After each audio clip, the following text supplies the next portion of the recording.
बघा आता प्रश्न तिसरा आपला चालू आहे. प्रश्न तिसऱ्यामध्ये काय काय जरा सांगा. क्वेश्चन 3 चालू आहे आपला, त्यामध्ये काय काय दिले जरा सांगा मला पटकन.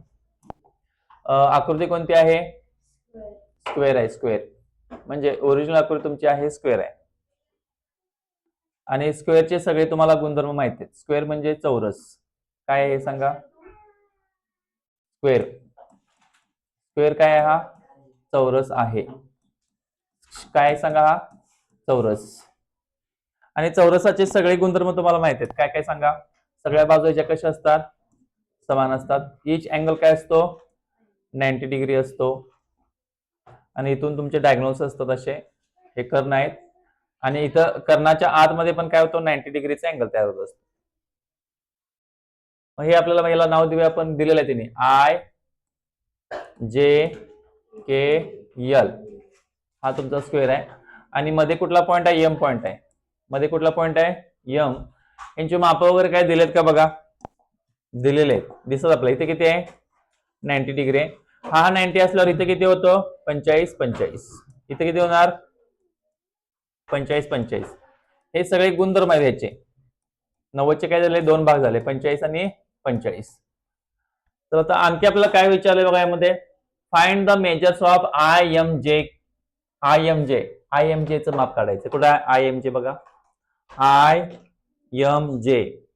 मग सांगा हा 45 हा 45 हा किती असणार? 90 असणार आहे. किती असणार आहे? 90 असणार आहे. मग हा याचं उत्तर 90. जे आय के कुठे बघा. जे जे इथं आहे. जे आय के किती आहे? 45 आहे. समोर दिसतोच आपल्याला. पुढं एल जे के. जे मध्ये बघा एल जे कुठे बघा. एल एल जे के किती मग हा कोपरा? 45 चा. मध्ये कुठला आहे तो बघायचा. 45 चा. एल जे के. जे म्हणजे एवढा छोटा विचारलाय आपल्याला. एल पासून कुठं आलो? जे. जे पासून कुठे चाललोय? छोटा विचारलाय, मोठा विचारलेला नाही. तुम्हाला जर असा विचारला आय जे के म्हणल्यावर किती येणार आहे? मोठा. किती आलं? मोठा.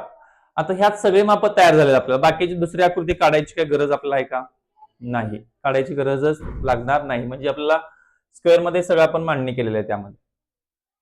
कारण स्क्वेअर हा पॅराग्राम होतोय, पण आपल्याला बाकीच्या लेंथ काय काढायला लावलेली नाही. तर आता पहिली ओळ काय लिहिणार इथं सांगा. पहिली ओळ काय लिहिणार? ह्या ऑल साइडचा काय उपयोग झाला का इथं? नाही. मग ती ओळ यायची काय गरज नाही. आपण 90चं काय केलं? 45 45 केलं. आणि इथं पण काय दाखवलंय? 90 दाखवलंय आतमध्ये. यामध्ये पहिला घ्या 90चं 45 45 झालं म्हणजे काय लिहिणार? डायगोनल्स काय येणार? Diagonals bisect. Diagonals bisects opposite angles.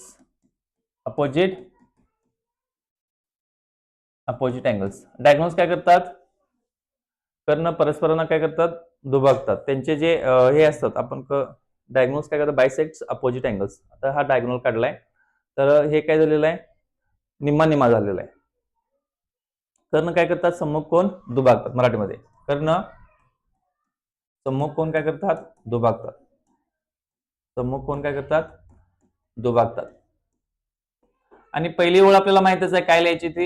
इथे अनेक ओळ आपण ऍड करूया. कोणती सांगा?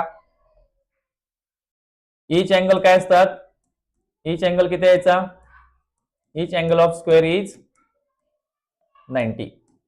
किती आहे? 90. चौरसाचा प्रत्येक कोण किती असतो?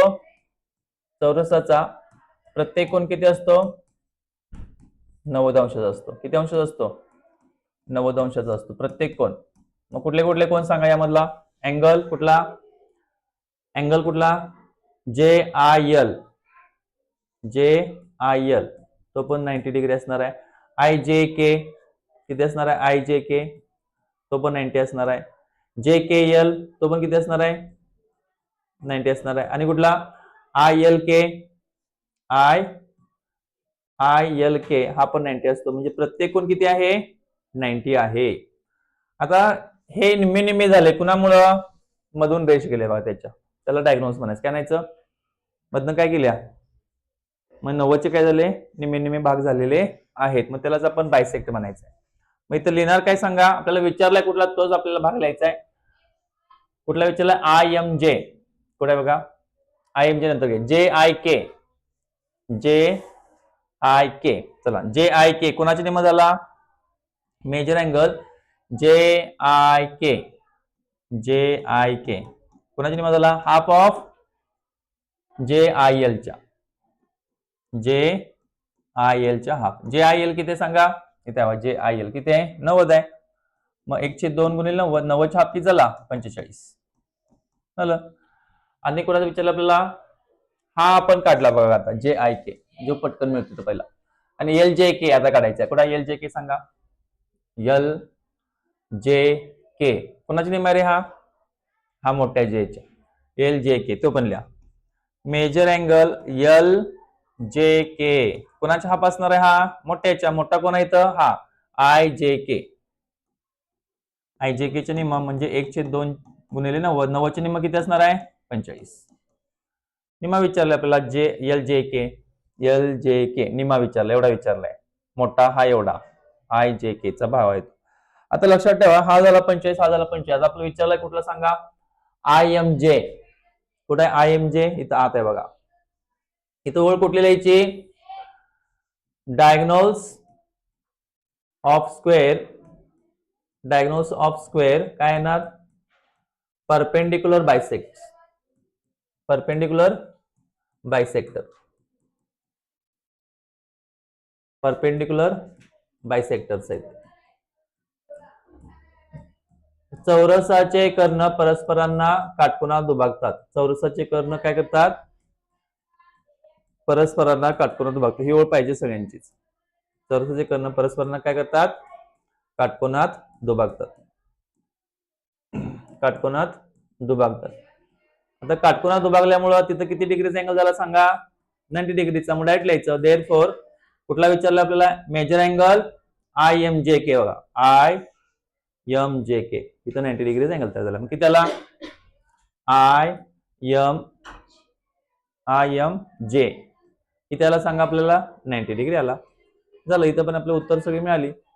आणि शेवटी आन्सर म्हणून ते सगळे एका ठिकाणी लिहा. पहिला कुठला मिळाला, दुसरा कुठला मिळाला आणि तिसरा कुठला मिळाला. कुठले कुठले मिळाले सांगा? पहिला आपला, पहिला आपण कुठला काढला? अँगल जे आय के किती आला? 45. नंतर कुठला काढला? नंतर एल जे के, अँगल एल जे के किती आहे? 45. आणि नंतर कुठला आहे? हा आय एम जे किती आला? 90 आला. हे असं लिहायचं.